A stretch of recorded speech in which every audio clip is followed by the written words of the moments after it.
কর্ম অনুসারে আমাদের তার ফল প্রাপ্ত হয়। এখন এই কর্ম আরো শ্রেষ্ঠ হতে থাকে, আমরা আরো প্রেরিত হতে থাকি। তার জন্য আমরা বড় বড় জ্ঞানীদের থেকে প্রভাবশালী প্রেরণাদায়ক ব্যক্তির সাথে দেখা করার চেষ্টা করি, দেখা করিও।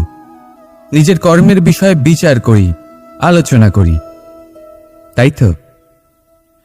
কারণ আমাদের কাজ দেখে তাতে বিশেষ মতামত সামনে থাকা ব্যক্তি দিতে পারে, কিন্তু এই পুরো চক্রতে সংসারের সব থেকে গুরুত্বপূর্ণ ব্যক্তির সাথে কথা বলতে আমরা ভুলেই যাই।